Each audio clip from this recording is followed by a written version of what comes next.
সম্প্রতি বৈষম্যবিরোধী ছাত্র আন্দোলনে আইনশৃঙ্খলা রক্ষাকারী বাহিনীর গুলিতে ক্ষতবিক্ষত হয়েছে কত শত প্রাণ, তার সঠিক হিসেব অনেকটাই অজানা। ১৯ জুলাই আলোকচিত্রী তাহির জামান প্রিয় রাজধানীর গ্রিন রোডে গুলিবিদ্ধ হয়ে মারা যান।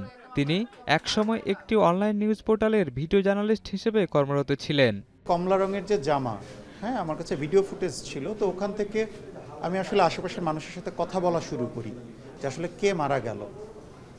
তখন কথা বলতে বলতে আমি জানতে পারি যে এটা প্রিয় নামে একজন। ছেলে হত্যার মামলা দায়েরের জন্য মঙ্গলবার সকাল 11:30টার দিকে নিউ মার্কেট থানায় আসেন শামসিয়ারা জামান। সেখানে 12 ঘণ্টা পার হলেও মামলা না নেয়ার নানা অজুহাত দেখান দায়িত্বরত পুলিশ কর্মকর্তা। এদিকে থানায় নিহতের মায়ের সঙ্গে অবস্থান করছিলেন বৈষম্যবিরোধী ছাত্র আন্দোলনের সঙ্গে যুক্ত অর্ধশতাধিক ছাত্র জনতা। একসময় রাত 10:15টার দিকে ডিএমপির যুগ্ম কমিশনার এসে উপস্থিত লোকজনের সঙ্গে কথা বলে পরিস্থিতি শান্ত করার চেষ্টা করেন।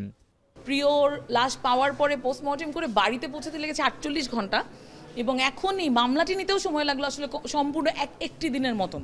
ওনার এই হত্যাকাণ্ডের জন্য ধারা বাংলাদেশ দণ্ডবিধি ধারা 302, 109 এবং 114-তে আমরা মামলা দায়ের করেছি। সহকারী কমিশনার মোহাম্মদ রিফাতুল ইসলাম উনি বারবার ওনার এবং প্রাক্তন ওসির নাম বাদ দেওয়ার জন্য আমাদেরকে প্রেসার দিতে থাকলো। এরপর রাত 12টার পর ডিএমপির যুগ্ম কমিশনারের তত্ত্বাবধানে দায়িত্বরত কর্মকর্তা মামলার আবেদন গ্রহণ করেন। এতে আসামি করা হয়েছে সাবেক প্রধানমন্ত্রী শেখ হাসিনা, সাবেক স্বরাষ্ট্রমন্ত্রী, সাবেক আইজিপি, রমনা জোনের সাবেক ডিসি এডিসি, নিউ মার্কেট থানার সাবেক ভারপ্রাপ্ত কর্মকর্তা আমিনুল ইসলাম, নিউ মার্কেট জোনের সহকারী কমিশনার রেফাতুল ইসলাম সহ অজ্ঞাত 30-40 জন পুলিশ, বিজিবি সদস্য ও কর্মকর্তা।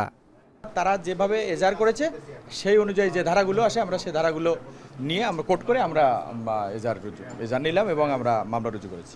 গড়িমসির কারণ কি সেটা আমরা খুঁজে দেখব, কি কারণে এত গড়িমসি করলো, কেন নিল না। কারণ থানায় কোনো অভিযোগ আসলে সেটা মামলা রুজু করার মতো ইনগ্রেডিয়েন্ট, ন্যূনতম ইনগ্রেডিয়েন্ট যদি থাকে তাহলে মামলা রুজু করতে হবে, এটাই হলো আইনের স্পিরিট। বাদী সুষ্ঠু বিচার দাবি করে অভিযোগ করেন, মামলা না নেয়ার অনেক চেষ্টা করেছে পুলিশ।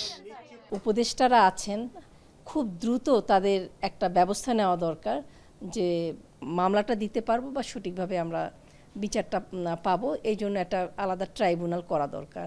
তারা আমাদেরকে ম্যানেজ করার চেষ্টা করেছে, আসলে কাউকে আর এত ছোট আমি আর করতে চাই না। এদিকে মামলা নিতে অজুহাত দেয়ায় নিউ মার্কেট জোনের সহকারী পুলিশ কমিশনার রেফাতুল ইসলামের বিরুদ্ধেও ব্যবস্থা নেওয়া হবে বলে আশ্বাস দেন ডিএমপির যুগ্ম কমিশনার। শাহিনুর ইসলাম সাগর, এখন, ঢাকা।